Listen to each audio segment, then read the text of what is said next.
Então, boa tarde a todos e a todas que estão assistindo, que estão participando no momento da nossa cerimônia de encerramento, cerimônia um pouco exagerada, mas a nossa apresentação final, que vai ter como tema o ensino de línguas adicionais para crianças, práticas e reflexões, do nosso primeiro encontro fluminense de professores de línguas, ensino de alemão e de francês.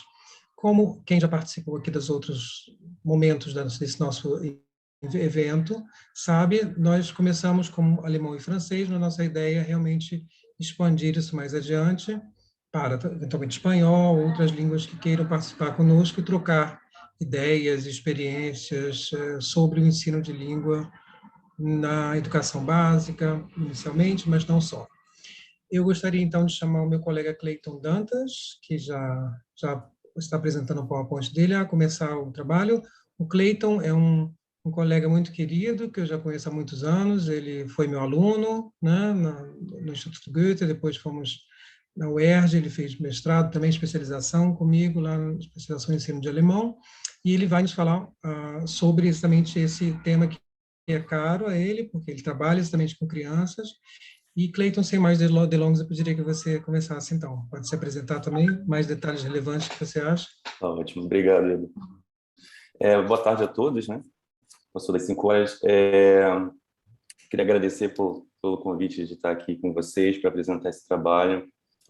Falei, mas pouco antes, acho fundamental nesse período tão difícil para a nossa profissão, né? Que a gente possa ter essas oportunidades de troca, né? E eu acho fundamental estar aqui para poder falar desse tema que eu realmente pesquiso já há muito tempo, tenho certa experiência e posso falar um pouco sobre ele. Eu já dou aula para adultos e crianças já faz algum tempo, mas a intenção aqui é falar sobre crianças, então a minha apresentação vai toda se voltar para esse tema, tá? Deixa eu passar. Eu dividi a minha apresentação em 3 momentos. Primeiro eu vou falar um pouco de formação, e aqui é uma ideia para falar um pouco da minha experiência, né? Como eu comecei no ensino com crianças. Falar um pouco do contexto escolar, que é da onde eu posso falar, que é da minha experiência. E depois continuar falando da minha pesquisa, do mestrado, né? Na qual eu trabalhei com um tema de inclusão, né? Inclusão na aula de alemão, dentro da escola. Então, eu comecei minha primeira experiência, né, falando de formação, ela começou num estágio que eu fiz numa escola de educação infantil. E até ali eu não tinha nenhuma experiência em ensino para crianças. Eu já tinha trabalhado em curso para adulto, né, dentro daqueles formatos que nós já conhecemos. E eu achei relevante trazer isso para cá, porque foi essa experiência que, na verdade, trouxe para mim, ou me levou a questionar certas coisas, ou desenvolver certas habilidades que hoje em dia, até hoje eu carrego na minha prática, certo? Então, eu elenquei aqui algumas delas que acabaram se desenvolvendo. Uma delas, primeiro, foi o lúdico. E quando eu digo lúdico, eu quero dizer, quando eu comecei nesse contexto, a única coisa lúdica que eu tive, que eu podia me lembrar, era o uso de música na sala de aula, ou nas aulas de alemão, né? E quando eu fui trabalhar com crianças tão pequenas que, na verdade, não sabem nem escrever ainda, né? O lúdico tem outras dimensões. Então, você vai desde leitura, contação de história, até gincana, brincadeira. Então, o lúdico aqui tomou uma outra dimensão para mim. Eu pude ver um mundo de oportunidades de trabalho com o lúdico que eu não conhecia, né? O papel da oralidade também, porque, como eu disse, essas crianças não sabiam ler ainda, então a oralidade tomou uma proporção muito grande, né? Eu vinha de uma prática de uma abordagem, enfim, comunicativa, foi assim que eu aprendi, foi assim que eu ensino até hoje, mas eu dava tinha um certo cuidado com algumas coisas de gramática e de outras áreas dentro do ensino que a gente trabalha, mas ali eu não tinha como desenvolver essas outras áreas necessariamente com eles. Eu tinha que fazer isso tudo através da oralidade. Isso foi um desafio e acabou me trazendo experiências e me colocando em situações que seguem no terceiro ponto, que é a flexibilidade, porque a partir do momento em que eu me vi, né, na verdade, sem muitas teorias, vamos dizer assim, do que fazer aqui, a prática e, de uma certa maneira, a troca também com os outros colegas foi me impulsionando a pensar, então, como é que eu posso pegar esse conteúdo aqui, ou esse vocabulário, e trabalhar ele, né? Dessa parte em diante, eu comecei a fazer muito desenvolvimento, muita elaboração de material, somente no caso para as crianças. Então, eu trabalhei, fiz muitos jogos, pequenos artifícios de teatro. Isso tudo foi desenvolvendo em mim uma característica que eu não tinha. Eu era um professor muito focado no meu planejamento. Eu planejava uma aula, eu sabia fazer aquele planejamento bem fechado, né, que a gente aprende na faculdade, né, com introdução, desenvolvimento, exercitar a parte de exercício. E quando eu não tenho isso, como é que eu faço, né? E essa flexibilidade, né, permitiu não só eu ter estratégias para desenvolver materiais, como ser flexível de improvisação. E aqui, nesse contexto, a improvisação é fundamental. Um outro aspecto que eu levantei, acho interessante, é a questão da paciência, porque nós que trabalhamos com ensino de línguas, nós temos, em vários momentos, de repetir muitas coisas, ou de lidar com certos aspectos da sala de aula que são um pouco cansativos. E a paciência, acho que ela é um aspecto que eu desenvolvi muito nesse momento, e que eu fui levando até hoje. Hoje sou uma pessoa muito mais paciente do que eu era quando comecei ali, porque lidar com crianças significa, tão pequenas principalmente, significa ter essa troca social, ensinar muito para eles. E as crianças pequenas, elas, como elas estão aprendendo a se relacionar com os adultos, elas nos testam, elas nos colocam em situações em que a gente tem que se impor ou conversar e passar certos valores. E isso desenvolve paciência na gente, porque a gente não pode simplesmente ficar irritado com coisas desse tipo, porque eles estão aprendendo, e cabe a nós, nesse momento, ensinar. E o quinto ponto que eu acho é a questão da teoria e prática. Eu fui um professor chegando naquele contexto com muitas teorias, né? Teorias que necessariamente não eram para criança, como imaginar, como a heterogeneidade, tipos de aprendizes, que eu vi claramente ali, trabalhando com aquelas crianças. Eu conseguia perceber que cada criança era de um jeito, estava numa fase diferente, tinha uma predisposição para aprender determinada coisa ou determinado conteúdo de uma maneira diferente do outro, mas tinham teorias que eu não tinha, né? E foi um momento de eu pensar que não tinha problema. A improvisação tinha o seu momento, e a partir da minha própria prática eu podia estar desenvolvendo teorias a partir disso. Eu elenquei esses pontos porque, como eu falei, eu acho eles relevantes. Eles foram um momento de transformação, né, da minha prática, e que foram levando até a educação na escola mais para frente, no caso, no ensino fundamental, que é essa parte da apresentação sobre o contexto escolar. Quando eu fui trabalhar no ensino fundamental, eu também tive esse momento de mudança, né? Do mesmo jeito que as crianças mudam muito, porque é uma outra realidade para elas, né? Para mim também foi, porque eu vim para esse contexto, então, em que nós estamos trabalhando com uma educação mais formal, então as crianças precisam agora sentar numa cadeira durante um determinado tempo, as disciplinas começam, aquilo que era tudo uma brincadeira, começam a virar disciplinas separadas, eles começam a ter avaliações, notas, questões que não eram tão importantes naquele momento anterior. E isso vem junto com eles e veio junto comigo, né? Quando eu tive que pensar, e agora? Aquela experiência que eu tinha na educação infantil, a experiência que eu tenho como professor de adultos, como é que eu vou mesclar isso, né? Como é que eu vou desenvolver isso aqui? É claro que a troca com os colegas com que eu fui trabalhando ajudou muito, né? A desenvolver colegas que já faziam isso, e o material pedagógico, principalmente. Eu acho que existe um material didático que é importado, de alemão geralmente é importado, eu não sei de francês, e que é feito para trabalhar, é feito para se trabalhar com faixas etárias desse tipo, né? Então, crianças muito pequenas ou crianças do ensino fundamental 1, e ali tem todo um trabalho de pesquisa desses linguistas em termos de tema, em termos de relevância de temas, embora a gente saiba que, né, é um livro importado e tem toda uma questão ali, muitas vezes eurocêntrica naquilo, né? Alguns temas talvez não sejam tão interessantes para um aluno brasileiro, né? Mas a gente não pode tirar o papel que o material didático tem na hora de um professor que não tem nenhuma experiência, que saiu da faculdade e entra nesse contexto. As avaliações eu coloquei, né? E aqui temos um outro tipo de avaliação, que são os certificados, eles também vêm dentro desse contexto da escola, né? Eles são uma demanda que as crianças acabam tendo que atender, né? E a dinâmica da escola. E o que eu quero dizer com dinâmica? Quando eu comecei a dar aula em escola, ou dar aula na educação infantil, eu não tinha muita ideia do que eu estava fazendo. Eu não tinha muita ideia do que era ser professor. Eu sabia que professor de curso, eu ia, dava minha aula e voltava. Aqui as coisas eram completamente diferentes, porque um professor de escola não é um professor de curso. Ele está dentro de um ambiente, de um contexto que é muito complexo. A escola ela vai muito além da sua aula de alemão, por exemplo, ou da sua aula de francês. Você vai entrar, vai dar o seu conteúdo, mas muitas vezes você vai ter que sair com seus alunos e ir para uma apresentação de música na quadra. Muitas vezes você não vai ter a sua aula, você tinha a sua aula planejadíssima, e aí aquele termo lá, flexibilidade, volta aqui, né? Você tem que ser flexível, porque se você vai chegar aqui, não, eu planejei. Hoje não tem aula, hoje você vai levar esses alunos para o auditório, porque tem um escritor de livro que eles leram que vai dar uma palestra. E você vai fazer isso, né? Isso faz parte, né? A escola é viva nesse sentido, né? Então, você está dentro disso tudo, não tem como fugir, né?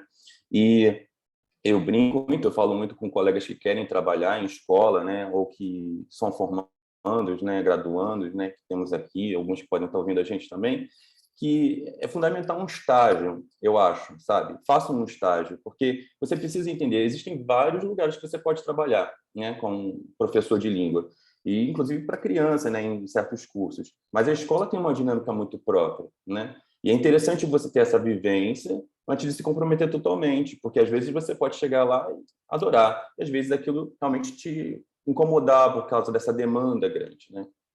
Porque existe muita coisa ali dentro. É muito complexo, né? Por exemplo, a questão dos conflitos, né? Você planejou a sua aula para aquele dia, mas dois alunos chegaram na aula com muita raiva e brigando. E aí, o que você vai fazer? Você vai continuar a sua aula fingindo que não está acontecendo nada? Não tem como, senão você não dá a sua aula. Você precisa parar de falar em alemão ou parar de falar em francês e ensinar essas crianças a resolver problemas. Eles estão aprendendo a resolver problemas da vida, problemas de relação, né? E se nós somos professores de língua e focamos tanto em interação, né, em lidar com o outro, é fundamental que a gente faça isso, né? E aí é um momento realmente de você chegar e mostrar. Eu coloquei uma ilustração para vocês, porque ela é de um outro trabalho que eu fiz, que foi quando trabalhei a noção de honestidade com os meus alunos em alemão, certo? Então, como é complexo, como é abstrato, né? Você trabalhar certos conceitos com os alunos, porque eles estão nessa formação, eles estão entendendo essas regras ainda, né? Como isso funciona, quais são as consequências, né? E nós, professores, estamos dentro disso. A gente não tem como fugir disso. O adulto já vem com muita carga, com muita experiência. Não que as crianças não tenham a sua própria experiência, eles têm, mas eles aprendem muito da gente.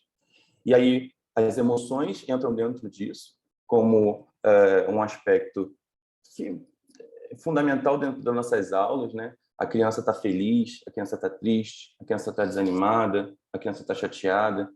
Isso influencia porque você tem um conjunto de alunos que, enfim, pode variar de 15, 20, dependendo de onde você está dando aula numa escola.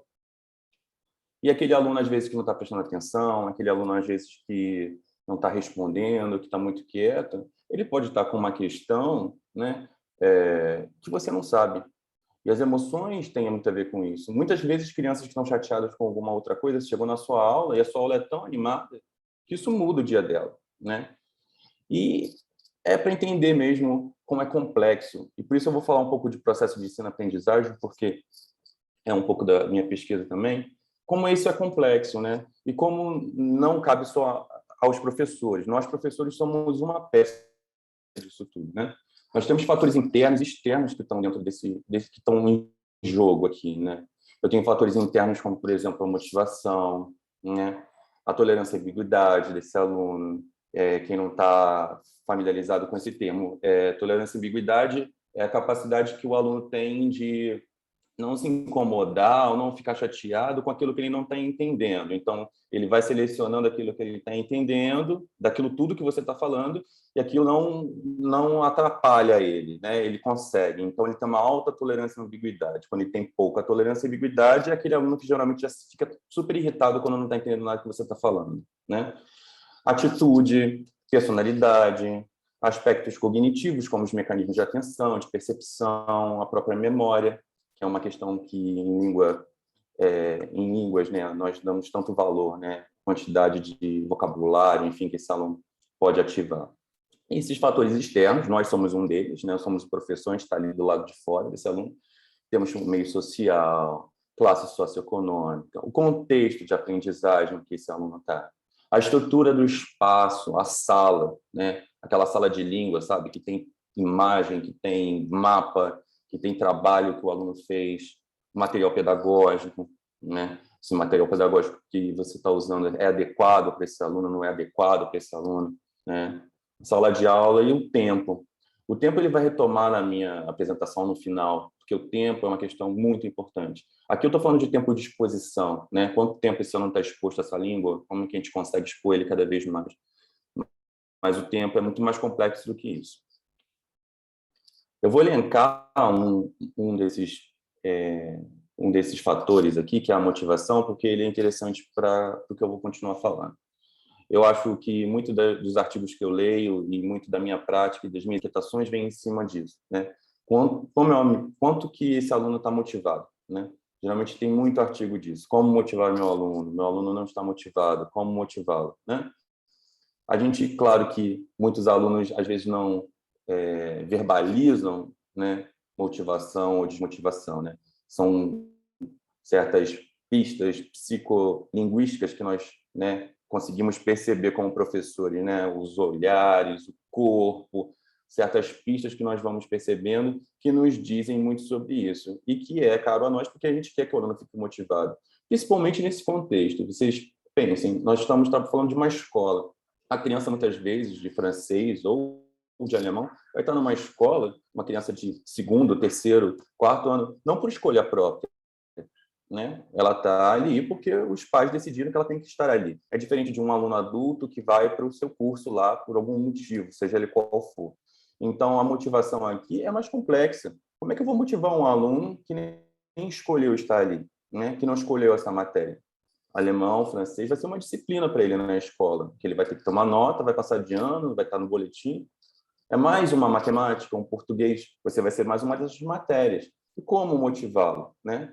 Isso eu quero trazer porque a partir dali eu posso ver quem está motivado e quem está desmotivado é o meu foco de atenção também. Porque por que esse está motivado e esse não?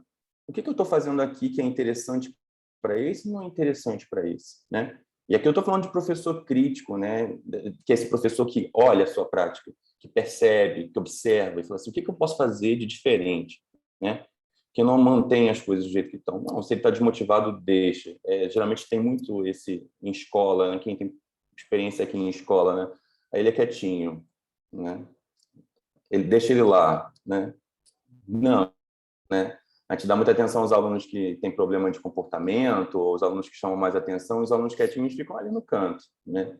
E esse aluno quietinho, às vezes, tem muita questão ali. E é sobre isso que eu vou falar agora, falando um pouco da minha pesquisa.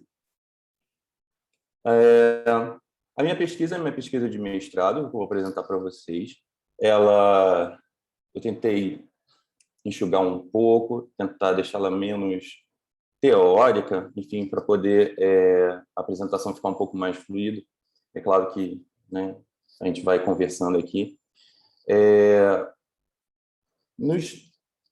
Antes um pouco dessa pesquisa, a pesquisa aconteceu 1 ano atrás, 2 anos atrás, antes da pandemia.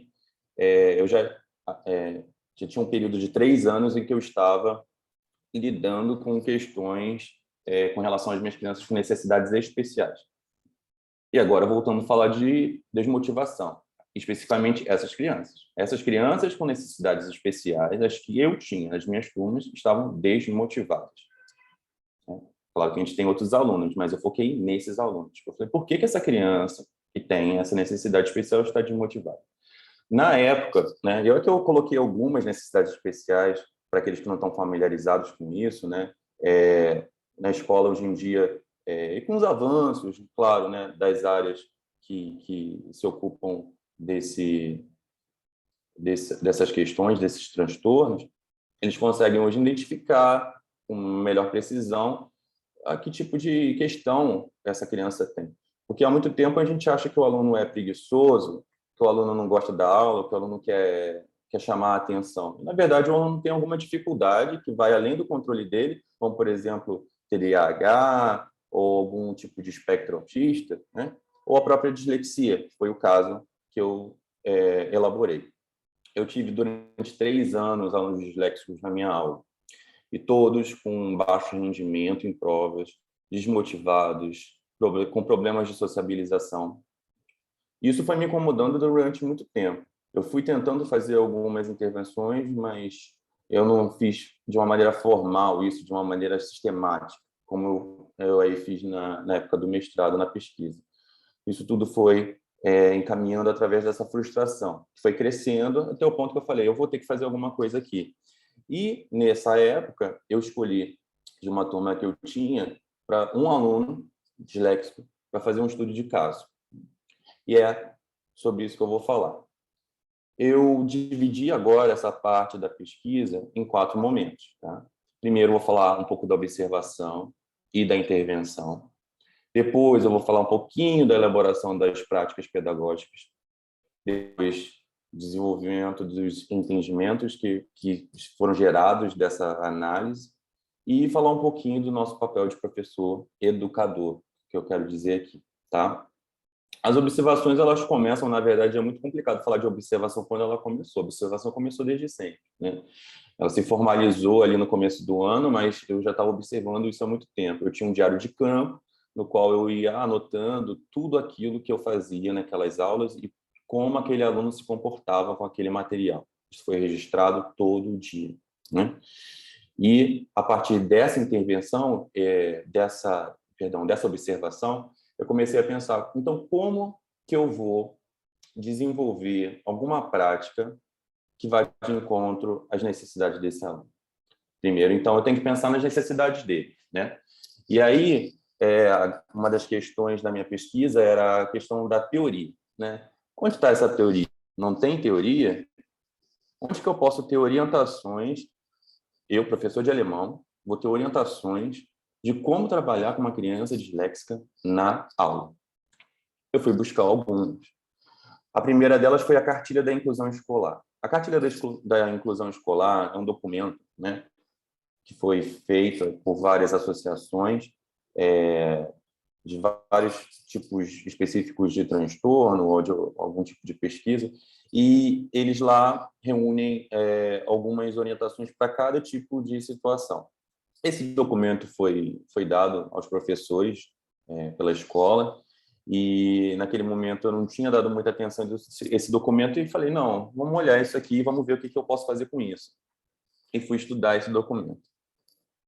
Além desse documento, das orientações que tem para a dislexia nesse documento, eu elaborei um dossiê. Esse dossiê ele é um conjunto de orientações dadas pelos especialistas que acompanhavam esse aluno.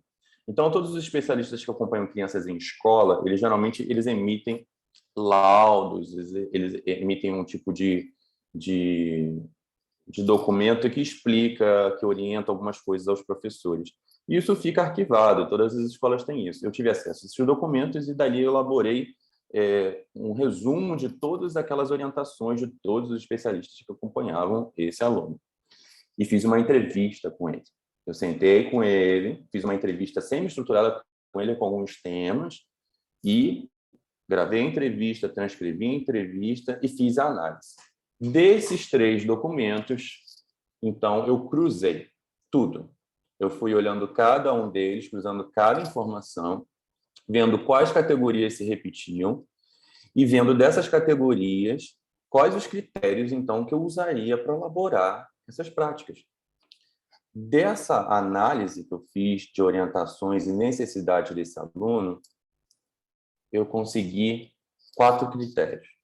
O primeiro critério era a motivação. Então, essas práticas pedagógicas que eu pretendia desenvolver deveriam ir de encontro aos interesses desse aluno. E aí, alguns interesses apareceram, no caso, a questão de esporte, o tema animais, que ele gostava bastante, basquete, jogos, desenho. Ele é um aluno que adorava desenhar. Então, tudo isso foi levado em consideração no momento que eu estabeleci esses critérios. Memória, e aí eu tive que estudar memória, eu tive que ir lá na literatura de linguística, de psicologia cognitiva, entender que memória era essa, porque eles especificavam questões na memória de trabalho. Então, o que é memória de trabalho? Fui estudar o que era memória de trabalho, quais tipos de memória, para a gente poder trabalhar isso dentro dessas práticas. A natureza social da aprendizagem, aqui esse critério tenta contemplar a necessidade desse aluno de interagir com outros alunos para poder desenvolver essa língua, então, alvo, né, a língua adicional dele. E ensino multissensorial, né? Então, essas práticas também tinham que contemplar, elas tinham que, de alguma maneira, oferecer esse aluno a possibilidade de aprender através de vários canais sensoriais, não só da visão, como da audição, e do corpo, de tudo. Pensando nesses 4 critérios, então, eu fui para a parte de elaboração. A partir disso, eu elaborei 2 práticas pedagógicas.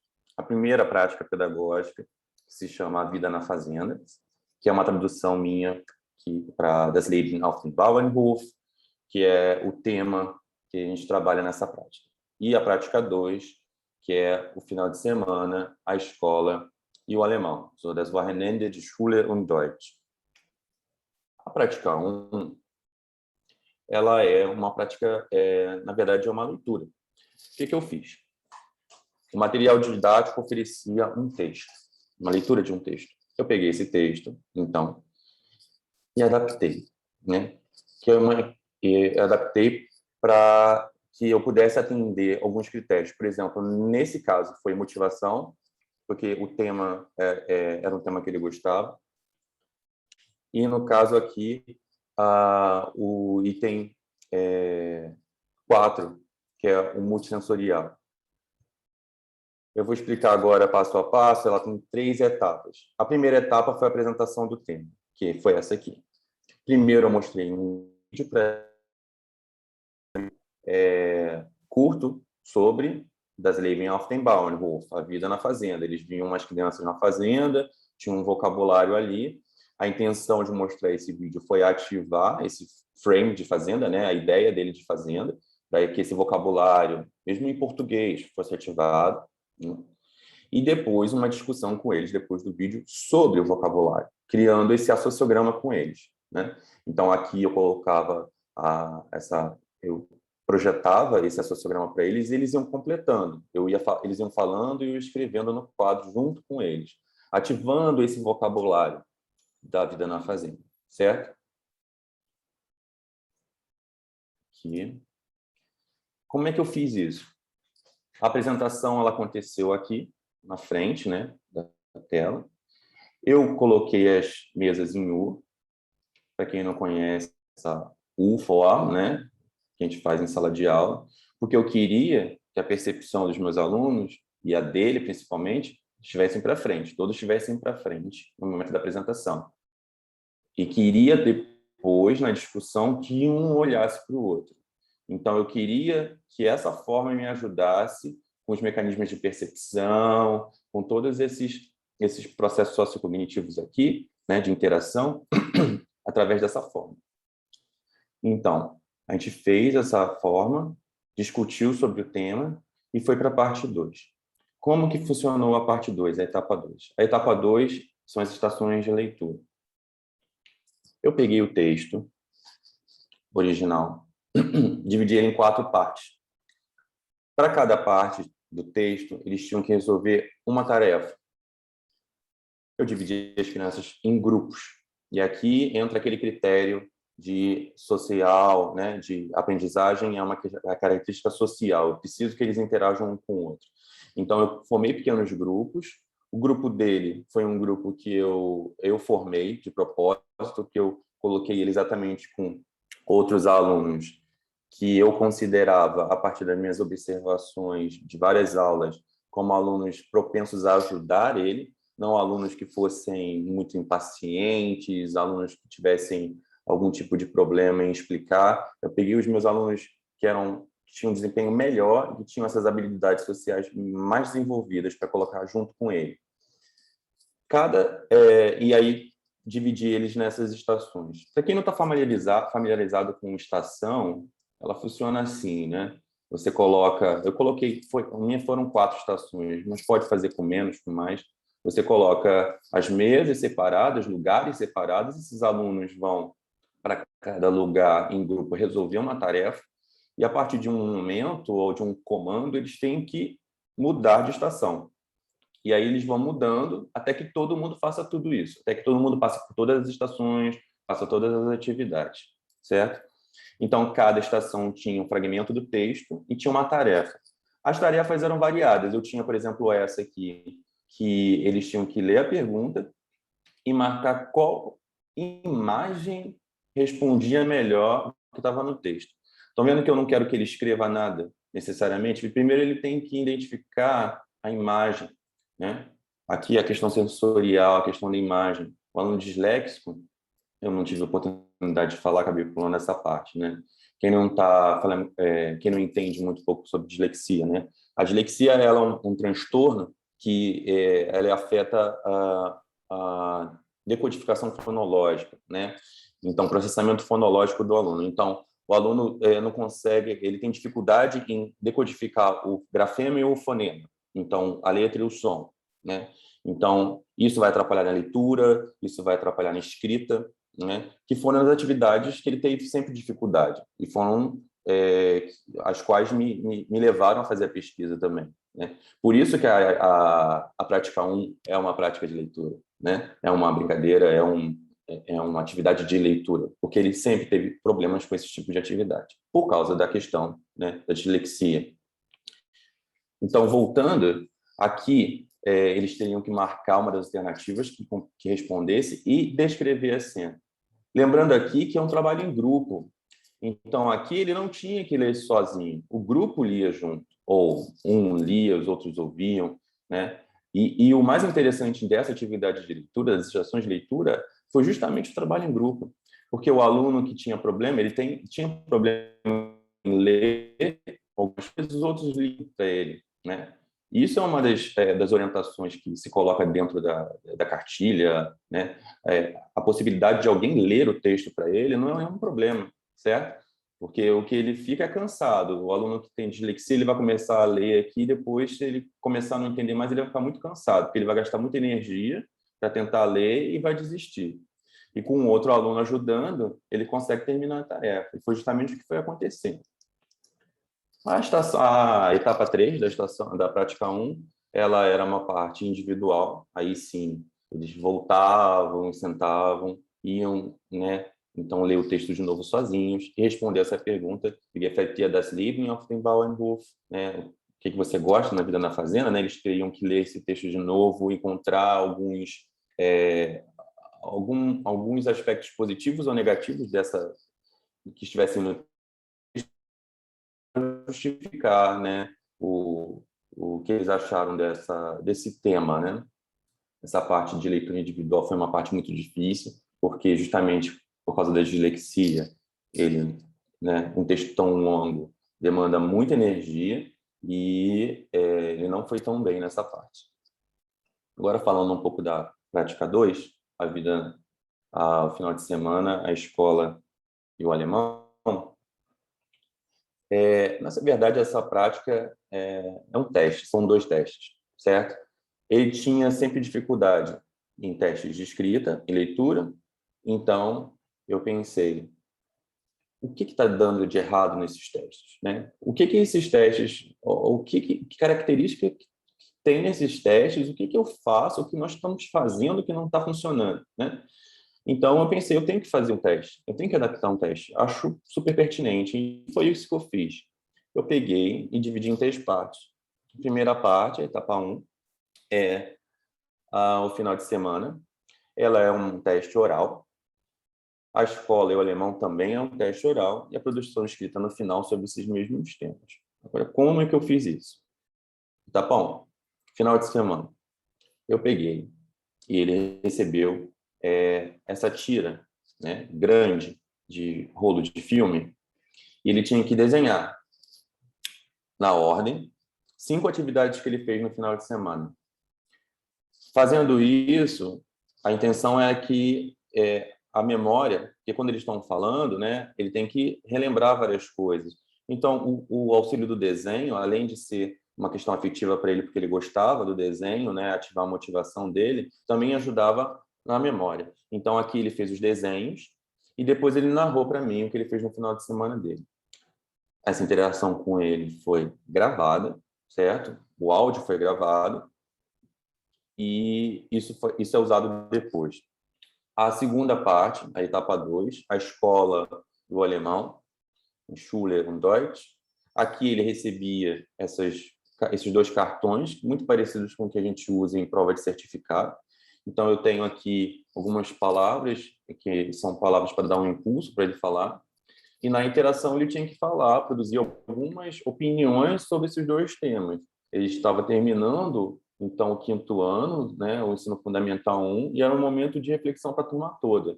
E esses 2 temas foram escolhidos porque a gente queria saber deles a opinião deles sobre isso, sobre a escola, sobre a matéria, o que eles achavam. Mais uma vez, essa prova oral foi gravada e no áudio, né, eu gravei o áudio dessa interação minha com ele.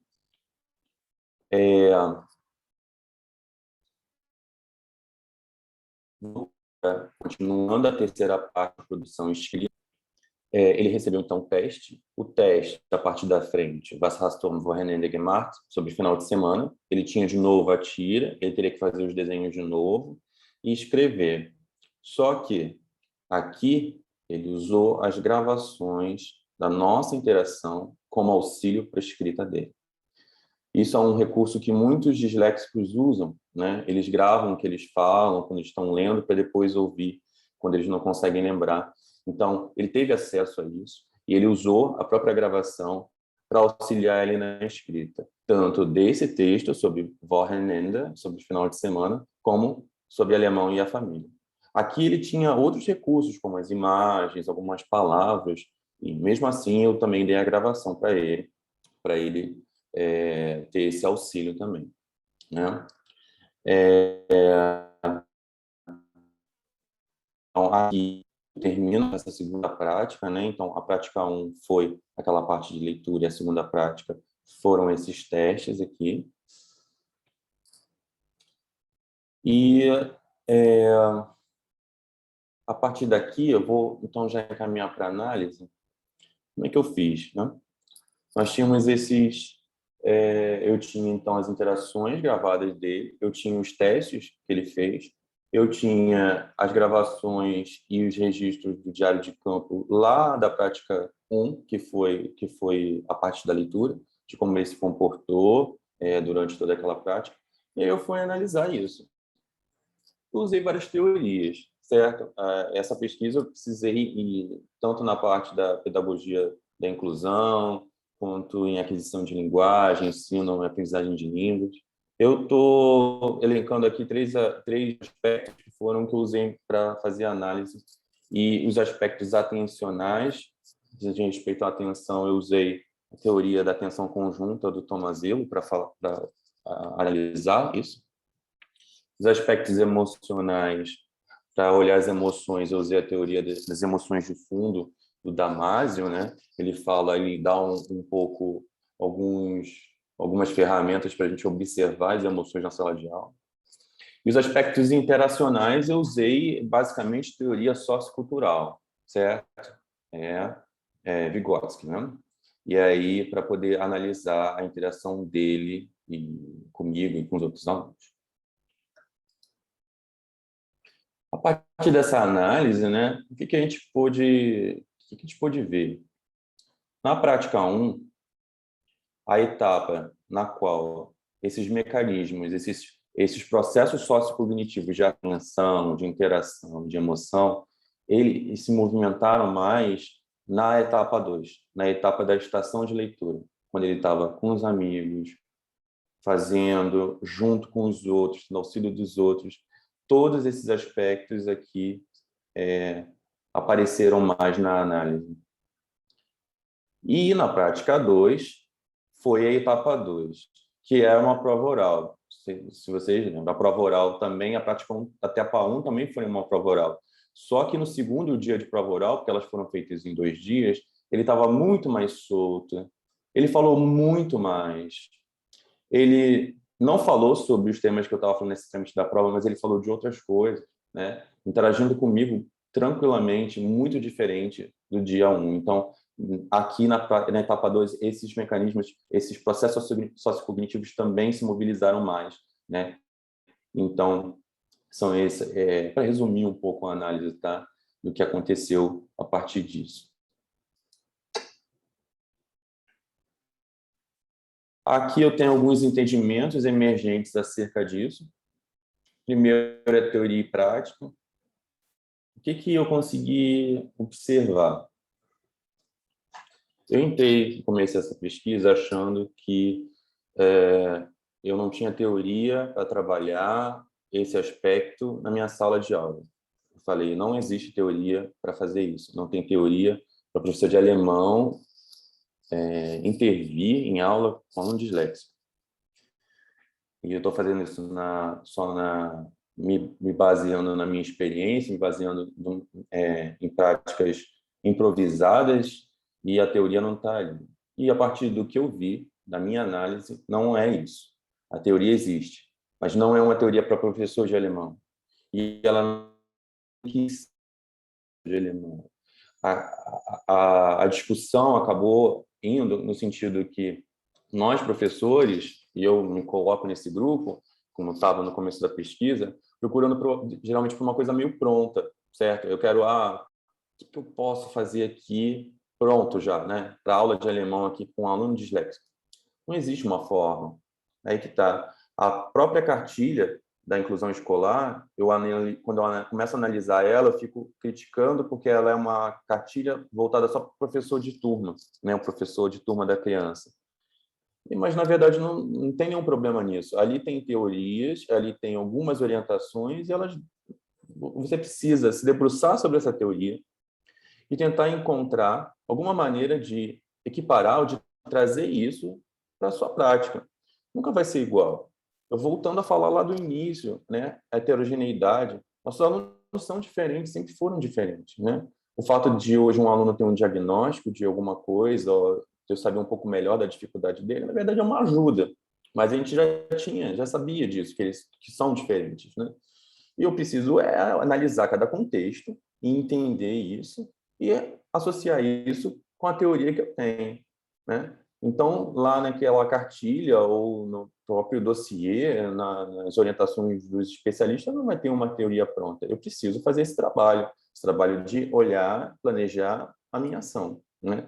Então, eu acho que nós precisamos sair um pouco dessa, talvez, como eu estava também, né, nessa caixa, né? Eu sou de alemão. Na verdade, eu sou professor de língua, né, como qualquer outro, como também a professora de matemática, o professor de português que está ali naquela escola, todo mundo querendo entender um pouco como fazer isso.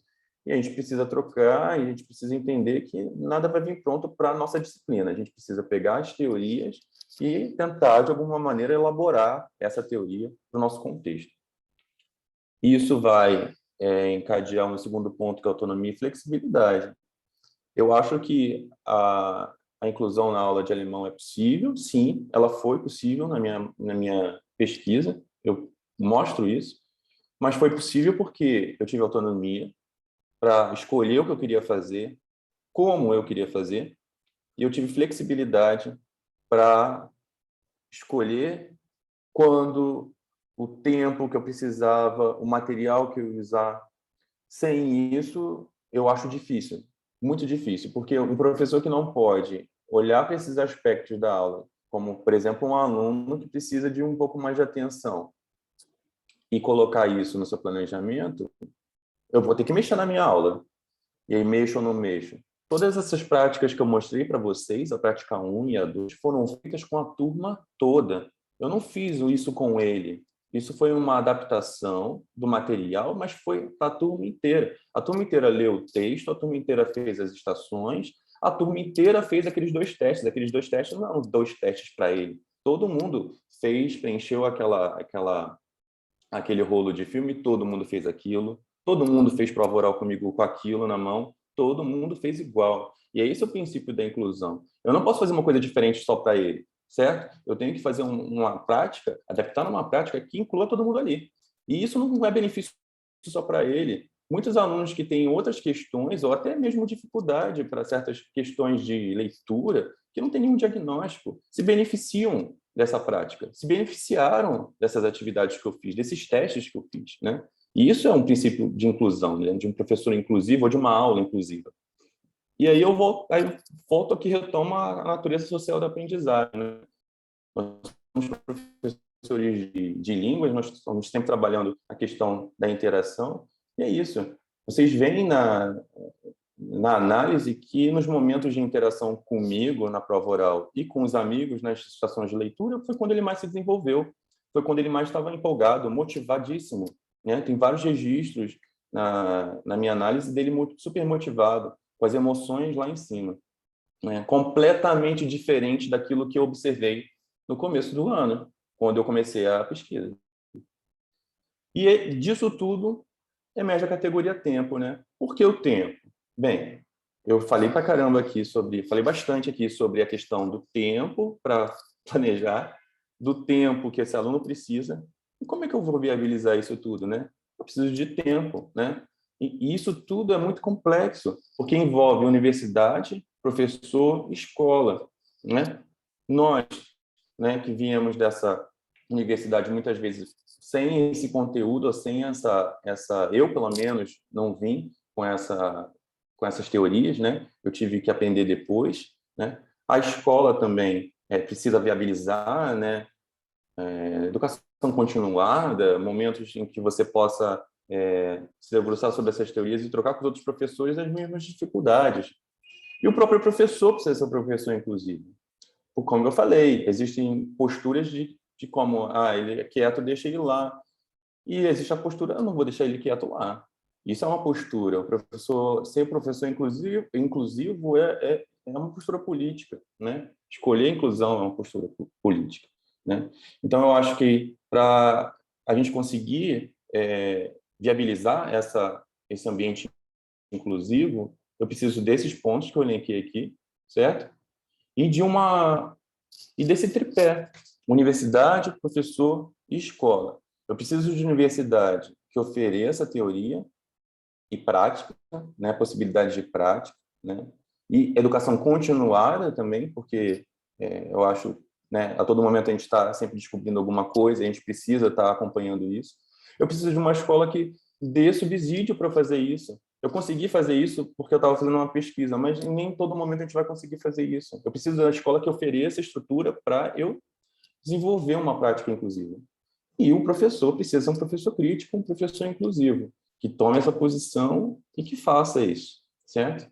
Eu acho que, resumindo, né, a minha pesquisa e a minha trajetória com o ensino de criança, né, é isso.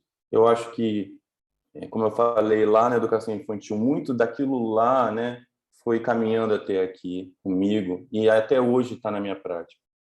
A ideia é essa. Eu acho que existe muito mais para a gente falar sobre isso. Nós temos no momento agora de outros desafios, né? Então, com a questão das aulas à distância, ou dessas aulas de língua, mesmo presenciais, em que é tão difícil, a gente não pode fazer quase que nada disso que eu mostrei aqui, né? De interação, de proximidade, mas é um momento de troca. Eu espero ter trazido e iluminado alguns temas aqui importantes para todos nós, e obrigado. É isso. Se vocês quiserem alguma questão teórica mesmo, né, eu tentei tirar um pouco da teoria para não ficar tão pesado, é só mandar um e-mail, eu tenho tudo, mando para vocês, orientação de leitura e tudo mais. Obrigado. Muito obrigado, Cleiton. Realmente foi um tema muito interessante. Eu acho que você abordou duas coisas que são muito importantes para nós. Primeiro, que você disse, que todos nós devemos estar sempre refletindo nossa própria prática, e o seu tema de pesquisa saiu de uma reflexão sobre a sua prática, que é o ideal, a gente está sempre pensando o que eu fiz, o que aconteceu, por que aconteceu isso, por que não está melhor. E a outra coisa é um tema que já tem perpassado todas as comunicações que eu assisti até agora no nosso evento, que é a questão da formação de professor de língua para a educação básica mesmo, né? E principalmente para os anos iniciais. A gente sabe que muita gente sai, eu acho que é uma realidade para o francês e para o alemão, que a gente sai da universidade e não tem, na verdade, muito contato com essa realidade. Primeiro, a gente não sabe muito bem como trabalhar com crianças pequenas. Eu trabalhei em escola há muito tempo, eu trabalhei com crianças grandes, eu até falei, eu só quero criança grande, que já é quase adulto. E eu sempre gostei mais de adolescente, então, para mim, tem que ser a partir do 9º ano, sempre foi, que eu tenho um pouco mais de ligação. Mas nós sabemos que muitos colegas saem da universidade, acho que você pode parar com a sua apresentação, para a gente poder se ver, Claro. né? E eu acho que muitos daqui saem, né? Eu conheço meus ex-alunos, são muitos aí nas escolas todas trabalhando, e que muitos saem realmente diretamente para trabalhar com crianças, e com crianças pequenas, né? E com crianças, às vezes, no maternal, crianças, às vezes, no kindergarten, no jardim de infância. Então, e, além do mais, essa questão da inclusão, né, que você bem pontuou, é um problema sério, não só para nós de língua estrangeira, é um problema que a gente tem que saber resolver, porque, afinal de contas, nós estamos aqui para isso, né? E vocês, né, na escola, confrontados com as criancinhas, como fazer com isso, né? Então, antes de eu continuar, porque eu tenho várias coisas que eu gostaria de dizer, mas eu gostaria de abrir primeiro para todo mundo, que está todo mundo com a câmera fechada. Agora podem arrumar o cabelo, se quiserem, aparecer de novo. E talvez, porque inclusive eu queria dizer uma coisa, porque, por exemplo, nós temos aqui, acho que ele ainda está aqui, o Robson está por aqui? Tá, o Robson está por aqui. O Robson, por exemplo, trabalha na Corcovado, e a Corcovado tem um trabalho já há algum tempo de inclusão. Eu sei porque eles já foram várias vezes lá na UERJ, com a Gabriela mesmo, minha colega que trabalhava com criança, fez um projeto com criança, e eles têm um trabalho muito, muito reconhecido com inclusão, né? E talvez o Robson possa falar alguma coisa, bater uma bolinha com vocês, os colegas de francês também, que talvez tenham alguma experiência com isso também. Eu acho que é um tema muito importante para nós. As duas coisas são importantes. Eu acho a questão da formação nossa para trabalhar com crianças mesmo, né, com Fundamental 1, o primeiro segmento, que a gente não tem preparação realmente para isso, e eu sei que, pelo menos aqui no Rio, os colegas das universidades têm tentado, a gente tem se atentado para isso, pelo menos na área de alemão, eu sei que isso acontece muito, de tentar organizar estágio, organizar alguma observação para as pessoas não saírem da faculdade e serem confrontadas com crianças, o que eu faço com essas crianças, né? Então, a gente sabe que é um movimento que tem sido no setor de alemão, os setores de alemão trabalham muito em conjunto, a gente sabe que tem tentado, nos últimos 10 anos, fazer alguma coisa, né? Mas, então, talvez, eu chamei o Robson, convoquei o Robson, porque eu sei que ele trabalha na Corcovado, está na Corcovado ainda, né? E ele talvez possa contribuir um pouquinho para essa discussão, mas eu gostaria que todo mundo que tenha alguma coisa a dizer, que não se acanhe, né? E, por favor, temos pelo menos uma meia horinha, se vocês tiverem tempo, para a gente conversar, se vocês quiserem. Obrigado, Ebal, pela lembrança. Realmente, e Cleiton, obrigado por todos os pensamentos, reflexões e experiências. A gente sabe que grande parte desse trabalho é feito na base da experiência mesmo quem não está envolvido com pesquisa, quem está dentro da sala de aula, está experimentando, porque cada caso é um caso, né, sobretudo. Cada turma que tem um aluno em condição de inclusão vai ter uma dinâmica diferente com aquela constelação, com aquele grupo, né? Na verdade, toda a turma está de uma forma implicada nisso, e sem essa reflexão, sem esse comprometimento, que você disse que, inclusive, é uma posição política, realmente não acontece. E essa autonomia também que a escola dá para nós pensarmos e produzirmos e arriscarmos, errarmos, aprimorarmos, trocarmos com os colegas é realmente essencial. É a experiência que eu tenho também. Isso. Alguém, por favor, não se acanhe. Eu vou fazer mais uma pergunta porque me interessou. Porque quando você disse agora, Cleiton, no final, que o material que você fez não foi pensado necessariamente só para ele, sim para todo mundo. Mas a abordagem que você fez do trabalho é que era realmente um diferencial em que você incluiu ele. Porque eu me lembro, ou pelo menos eu glaube, isso aí, né, eu acho que eu me lembro que nas apresentações que eu vi das colegas da Corcovado, que trabalhavam com inclusão, que elas faziam sem um material diferenciado para avaliação, pelo menos. Não é, Robson? Você sabe me dizer isso? Sim, existem os alunos em condição de inclusão, de maneira, vamos dizer, lato, e dentro desse grupo tem os alunos que seguem um currículo personalizado, né? Então, e esses alunos, eles realmente, enfim, eles passam por uma diagnose em cada disciplina, e o professor dessas disciplinas estabelecem no início do ano, em comunicação com o professor que trabalhou no ano anterior, quais serão os objetivos que esse aluno vai alcançar, que nós vamos estabelecer para esse aluno alcançar até o final do ano, que não necessariamente tem a ver com os objetivos que o resto da turma vai estar trabalhando, né? E, enfim, esses alunos têm uma avaliação realmente personalizada, né? Tanto a nível de conteúdo, de formato, de competências, né? Por outro lado, os outros alunos que têm aí, por exemplo, dislexia, déficit de atenção, déficit de linguagem, é sempre em comunicação também com os profissionais aí, que acompanham esses alunos, e a coordenação, e junto com os professores também, a gente vai batendo uma bola, né, um ping-pong, para estabelecer quais são as adaptações que serão feitas nas avaliações a esses alunos. Então, alunos que fazem as avaliações propostas para a turma como um todo, mas com adaptações determinadas, específicas, no formato da prova, ou mesmo no formato das questões, para que essa diferença seja balizada e equalizada.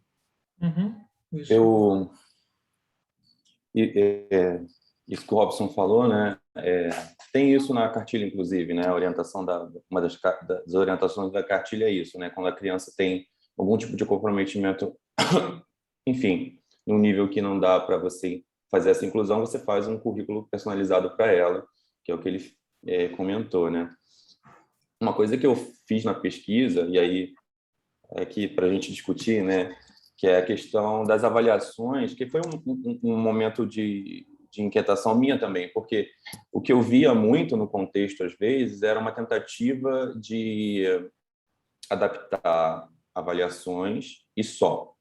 Isso também me incomodava um pouco, porque quando você está com a criança com uma dificuldade, como a gente está falando, né, ela está durante aquele trimestre todo na aula, não acompanhando aquilo, e você só pega, e eu estou usando só de propósito mesmo, a avaliação, e aumenta uma fonte, ou coloca um espaço a mais entre as linhas. Eu sempre achei isso problemático, porque necessariamente o meu aluno disléxico, por exemplo, essas adaptações para ele não serviam de nada. Ele continuava tendo problemas com isso, né? Que justamente na pesquisa, quando eu estou falando de práticas específicas para esses alunos, ou para a turma que tem alunos, enfim, eu estou querendo trazer essa reflexão de que talvez se nós conseguíssemos, certo? Fazer uma prática contínua disso, talvez as avaliações não precisassem nem ser adaptadas, entende? Porque ele conseguiria chegar lá de qualquer maneira, né? Então, é uma questão para a gente pensar, né? Exatamente. A Karine levantou a mão. Karine, você quer fazer sua pergunta? A sua consideração? Sim, vocês estão me ouvindo? Sim, estamos. Muito bem, gente. Eu não consigo ligar a câmera agora, mas primeiro eu queria parabenizar, né, vocês pela organização do programa, está muito bom, e parabenizar também o professor Cleiton.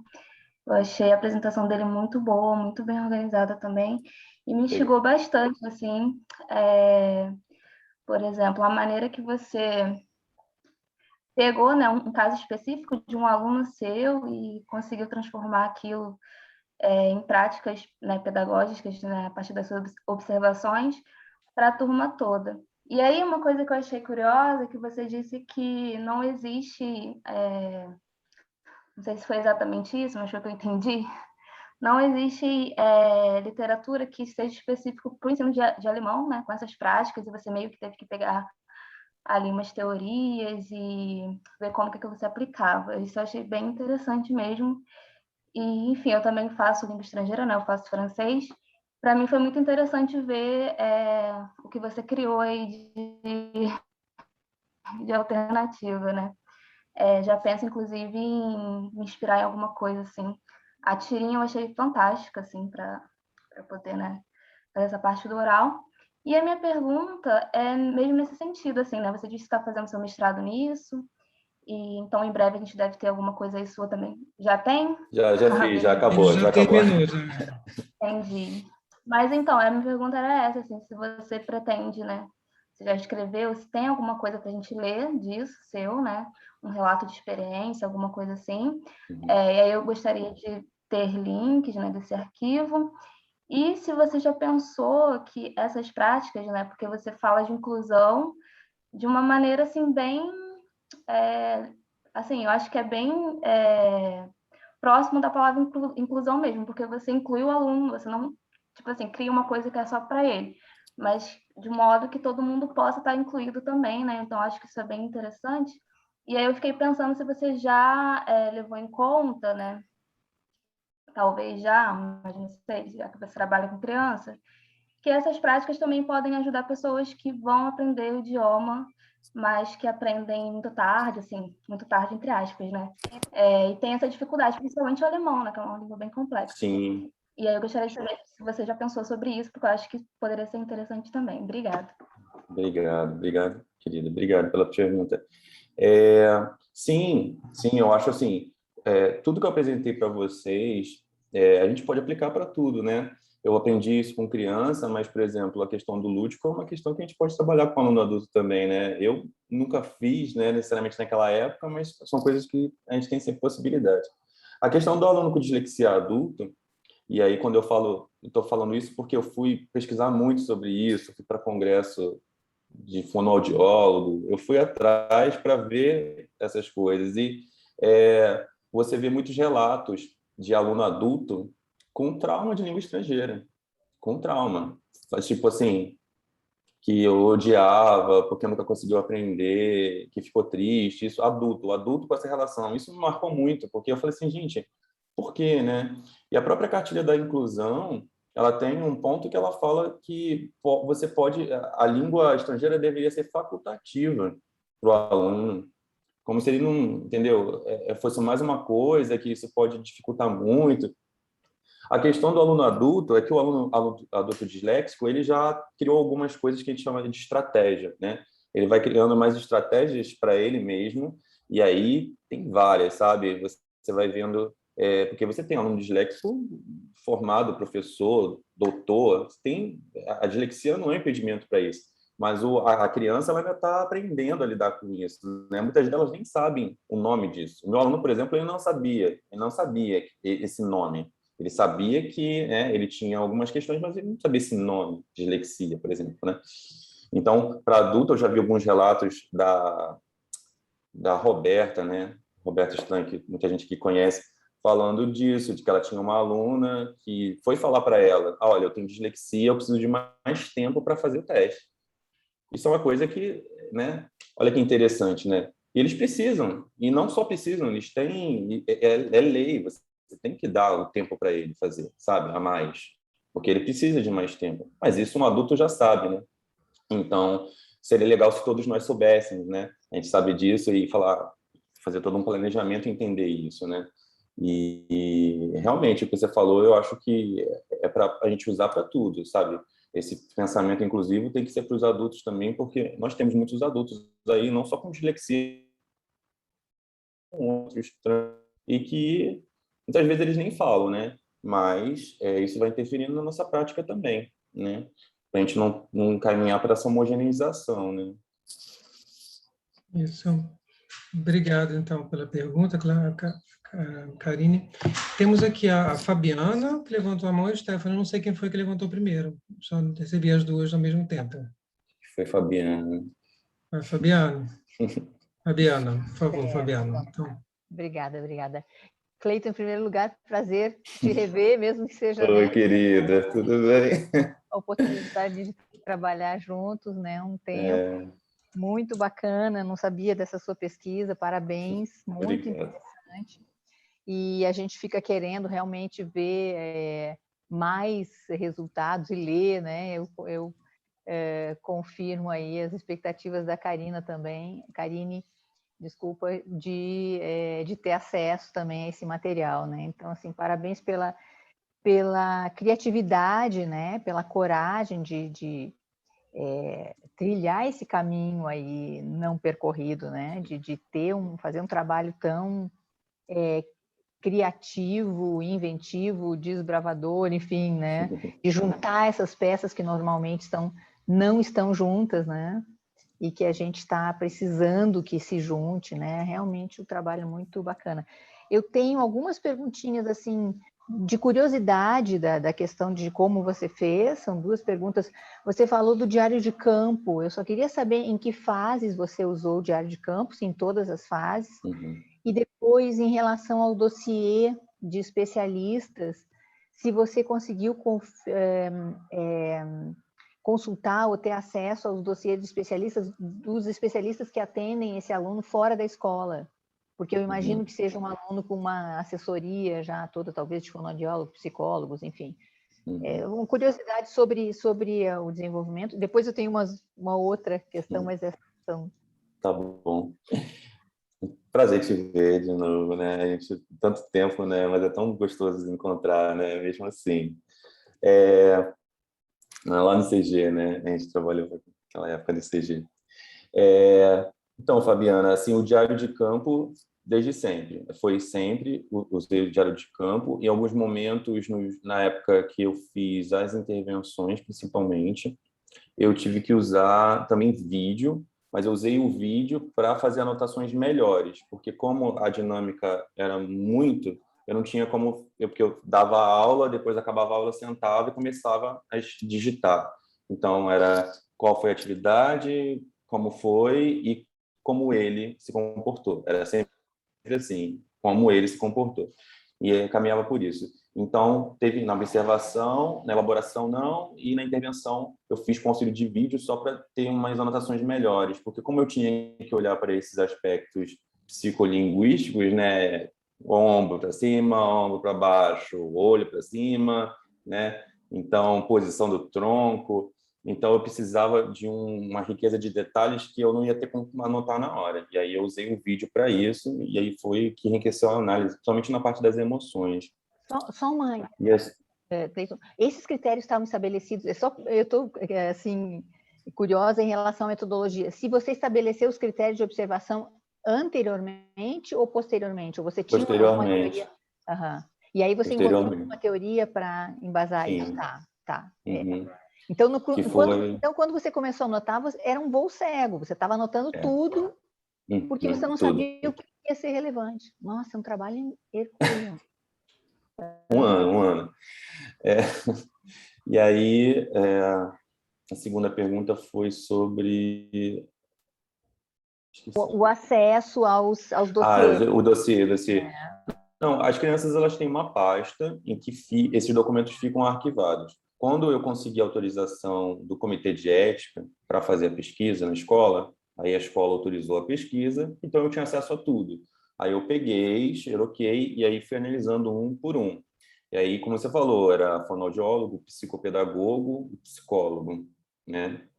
E aí a professora também, porque a professora também é uma especialista que está ali, ela tinha os relatos dela, e os meus também, porque eu também estou junto com ele, então eu também tinha os meus relatos que estavam lá no estudo de campo, no diário de campo, em que eu também fiz questão de olhar, né? Que aí somos todos nós, né?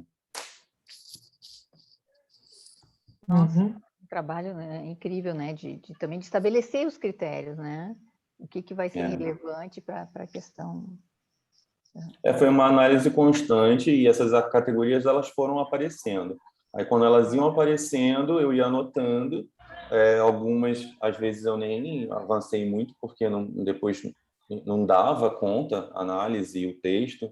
Eu tive que selecionar ainda, fazer um recorte para poder fazer uma análise bacana, né? Porque são muitos aspectos para dar conta, principalmente numa dissertação, e não deu tempo. Aguardando o doutorado, então. Sim. Isso.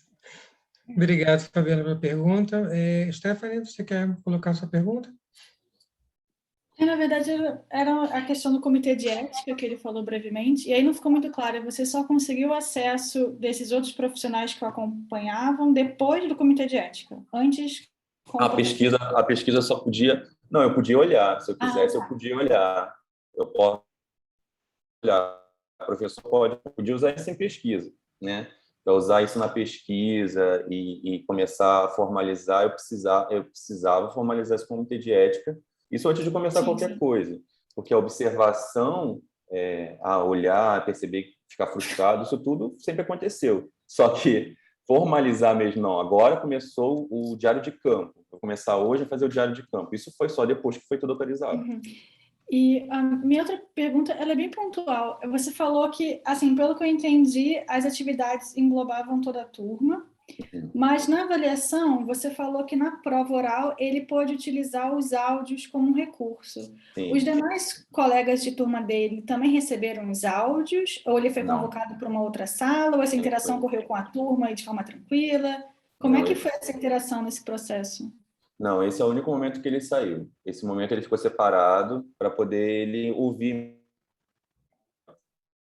né, as gravações, porque realmente ele não tinha. Mas isso já era uma prática comum para ele e para a turma. Então, alunos, como o Robson pontuou, né, alunos com alguma questão específica, a escola já tem uma política ali para isso. Então, ele, por exemplo, sempre teve à disposição dele leitura de prova, que é você, um professor, estar junto ali lendo, né, o texto para ele.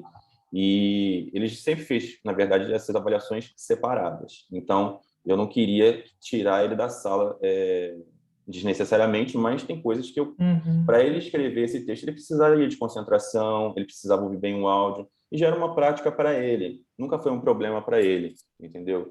Então, essa parte ele fez separado. Mas ele fez a mesma prova dos outros, né? Ele recebe a mesma prova de volta, no mesmo dia que todo mundo. Então, nada é ali diferente do material, o instrumento é o mesmo, né? Então, é isso. Muito bom. Eu tenho uma pergunta, Robson, falei com o Robson agora, Cleiton, com relação a... Não, na verdade, nem para você, para a gente mesmo, né? Porque a gente está falando, na verdade, de duas realidades bem sui generis, né? Assim, o Colégio Cruzeiro, a Escola Alemã Corcovado são lugares em que você tem turmas menores, você tem todo um aparato que pode ajudar. A gente sabe que a inclusão também ela é prevista nas escolas públicas, né? E que a gente sabe quantos colegas sofrem, uma turma grande, né? Eu queria saber como é que você imaginaria fazer isso, por exemplo, numa escola pública, se você acha que seria viável. Talvez alguém aqui tenha alguma experiência com isso, né? Alguém que trabalhe em escolas em que as turmas são maiores. Eu sei que no Cruzeiro a gente sempre divide as turmas, né? As turmas são menores, né? Também na Corcovado, acho que é a mesma coisa, as turmas já são menores na Corcovado, eu acho, de modo geral. Como vocês imaginam isso num contexto municipal, estadual? Não é só para o Cleiton, como ele está enfronhado no tema, ele pode, claro, vai ter uma visão talvez um pouco mais, né, ou vai com certeza uma visão um pouco mais técnica da coisa, mas imagina você, como é que a gente imagina isso no contexto público, né? Que é um dos nossos grandes brigas agora, né? Como a gente quer oferecer, mas também vamos encontrar crianças e adolescentes com essas dificuldades, né? Como você imagina isso possível num ambiente tão complicado, às vezes, que é o ensino público brasileiro, né?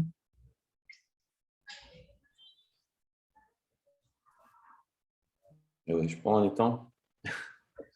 Marcelo levantou a mão, não sei se ele quer falar antes. Marcelo. Eu ia complementar aqui, eu Complemento. falei hoje na oficina, nas sessões de comunicação, que eu fiz a minha formação profissionalizante no projeto. E eu cheguei a perguntar se ela tinha tido algum aluno com deficiência, e ela disse que sim, professora, e ela dava as mesmas coisas, os mesmos materiais, mas que eles tinham atendimento com uma professora específica, que já tinha todo um repertório para isso. Ela já estava preparada e ela fazia um atendimento diferenciado com, no máximo, 3 alunos. Essa eu acho que é a realidade geral de uma escola municipal com alunos com deficiência, alguma especificidade. Uhum.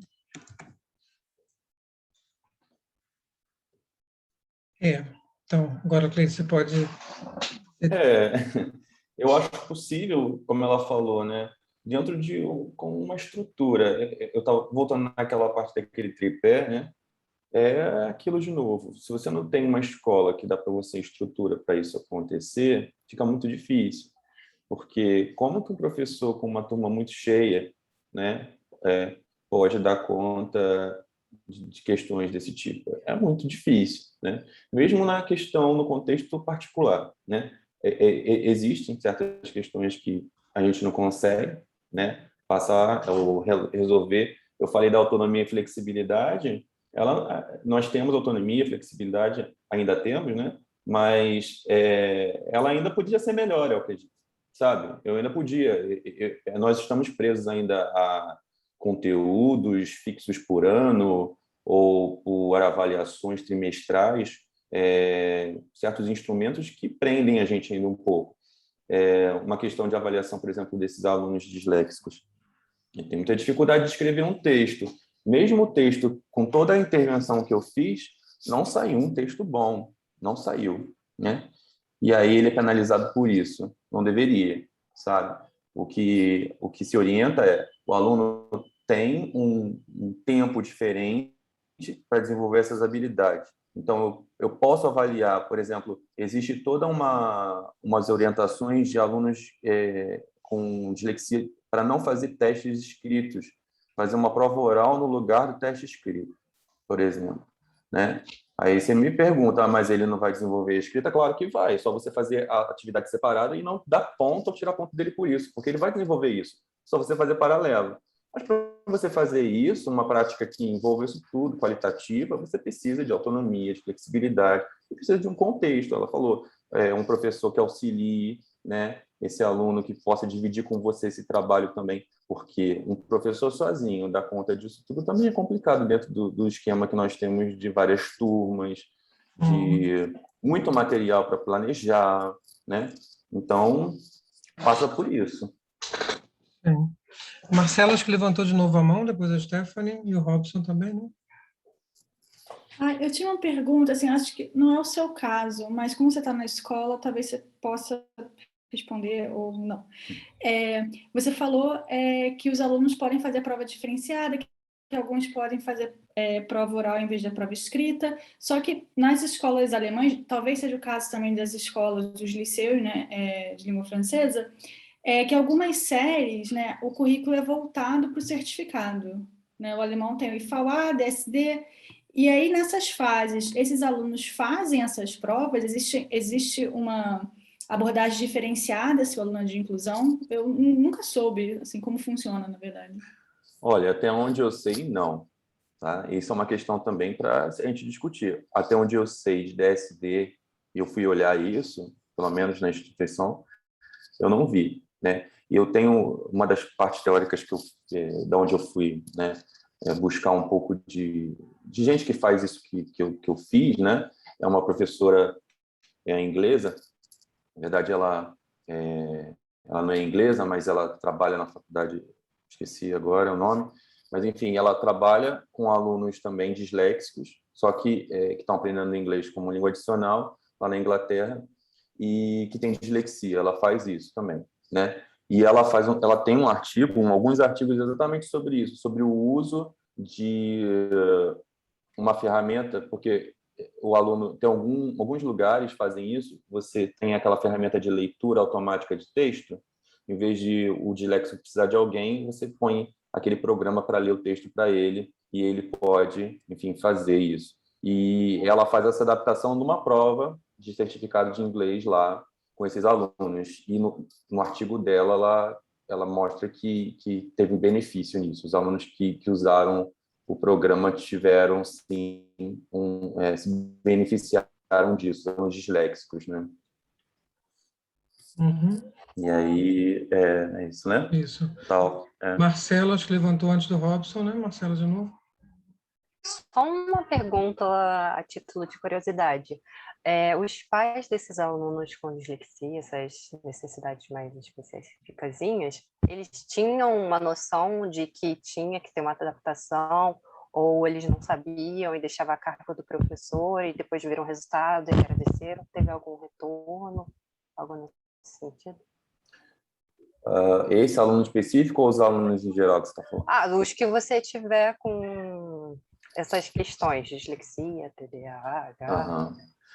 Os pais que inclusive levam os alunos, os filhos para especialistas, enfim, darem esse diagnóstico, já são pais que estão bastante engajados, assim, porque tem pais que simplesmente ignoram isso, né? Você pede para que ele leve um especialista, o pai se recusa, porque o pai às vezes não quer descobrir alguma coisa, né?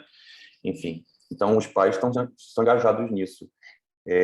Os pais desse aluno específico foram maravilhosos, assim, engajadíssimos, sabiam de tudo, entendiam muito bem. A dislexia, ela é uma questão, ela é congênita e ela é hereditária, né?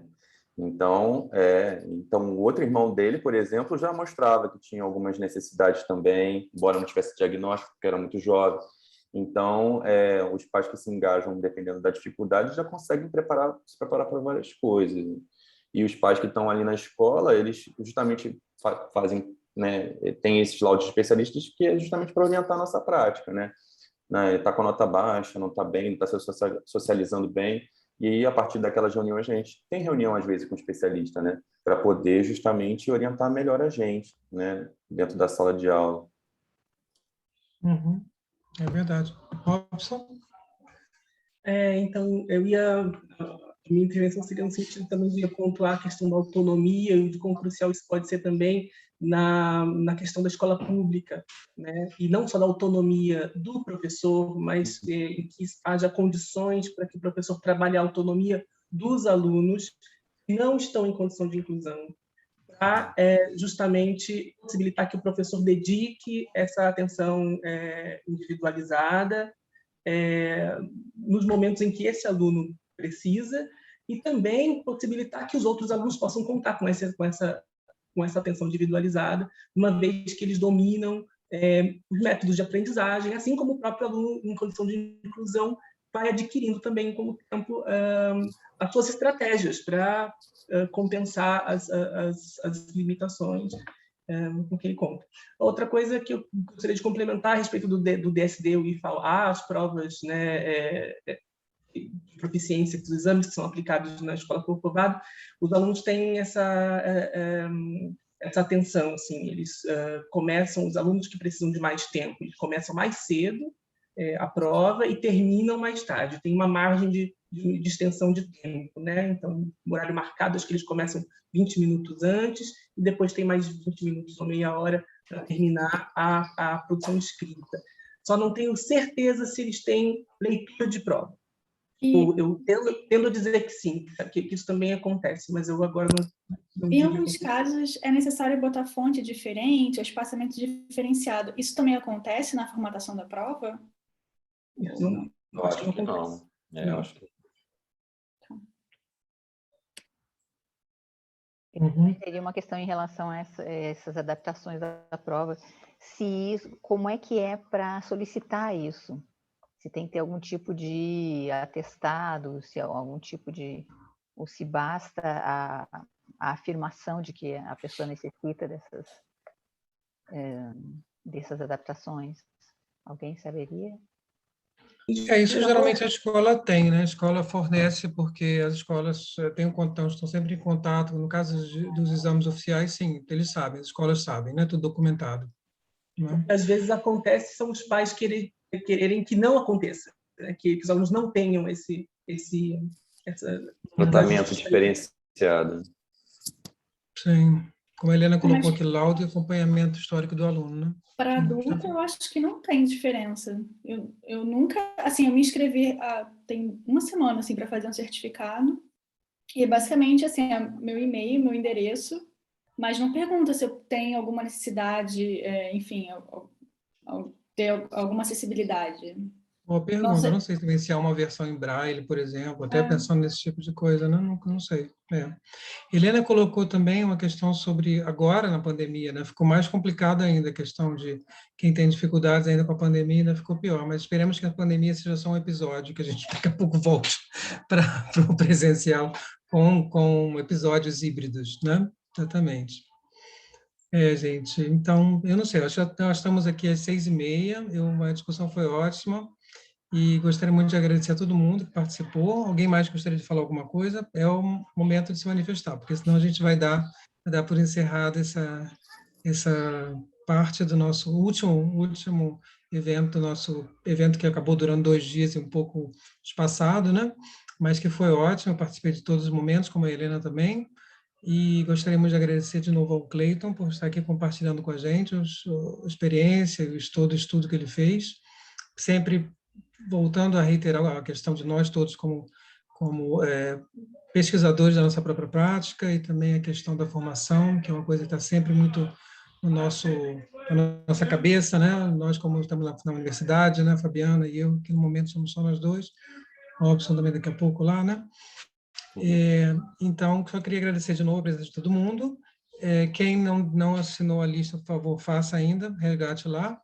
E Helena, você pode falar agora ou ainda continua muda? Não, pode falar. Se você falar justamente, eu te pedi. Isso. Então, boa noite a todas e todos. Queria, em primeiro lugar, agradecer muito ao Cleiton e parabenizar pelo trabalho. Eu estou aqui ouvindo, né, anotando, não pude participar com o áudio aqui no início, mas eu acho que é um trabalho muito importante, porque é um desafio muito grande essa questão da inclusão. Eu também trabalho em escola, né, atuo no Colégio de Aplicação da UERJ, então trabalho muito com turmas de 6º ano e a demanda tem sido cada vez maior. Eu não tenho informação para isso, vejo assim, muitos colegas que não têm, então a gente precisa buscar, né? E agora, mais recentemente, tenho visto alguns colegas que têm feito esse trabalho, então não conhecia o Cleiton nem o Robson, já anotei aqui os nomes para buscar também, né? Conhecer um pouco mais. E então, assim, agradeço muito, agradeço também a todos que participaram e gostaria de dizer que a gente ficou muito feliz com a participação, com esse diálogo, né, entre universidade, escola, e que é fundamental a gente dialogar para se fortalecer, porque a luta é muito grande, né? E eu gostaria só de destacar uma das falas do Cleiton, que foi a nossa responsabilidade, né, para quem está em escola, né, principalmente, eu acho que a gente tem uma responsabilidade muito grande na formação cidadã, né, dos nossos jovens. Então, é fundamental pensar o papel da língua adicional na escola, tentar trazer uma abordagem, né, de ensino que faça sentido para esses jovens, que, de fato, traga um aprendizado que colabora, né, para essa formação cidadã, formação do indivíduo, formação humana, né, e não simplesmente uma questão tecnicista, né, como muitas vezes pode acabar sendo feito. Essa questão de avaliação, por exemplo, eu tenho um pouco de crítica, né, com essa situação, sei que é uma demanda de muitas instituições, mas é algo que também traz uma certa dificuldade, né? Então, de qualquer modo, é muito rico a gente ver como, por exemplo, o Cleiton conseguiu, apesar de todos os desafios, fazer uma adaptação, trazer, né, uma abordagem que foi muito produtiva, né? Foi muito importante ali para aquele grupo. Então, parabéns, Cleiton, tiro o chapéu e agradeço, né, ao EBAL, né, que esteve aí com a gente, né, que propôs, na verdade, essa parceria de um diálogo inicial entre as práticas e pesquisas entre alemão e francês, e que a gente possa ter outros eventos, né, outras trocas futuras. Exatamente. Quem sabe presencialmente, já que pelo menos no campo das instituições dos 2 países, digamos, né, não querendo focar no país, mas a Alemanha e a França estão se unindo, né? Daqui a pouco vamos ter o Instituto Franco-Alemão, não vamos ter mais o Instituto Goethe aqui no Rio, não sei se vocês sabem disso, mas está sendo haver uma fusão,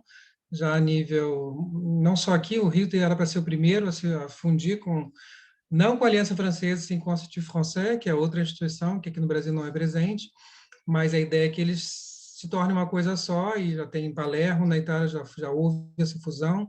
A ideia é que então, eu acho que a partir dessa ideia que eu propus, que a gente dialogasse, eu acho que é um diálogo muito rico, e fico muito feliz. Quem está aí com a câmerazinha fechada, se não estiver muito descabelado, podia ligar só para a gente fazer uma fotinho?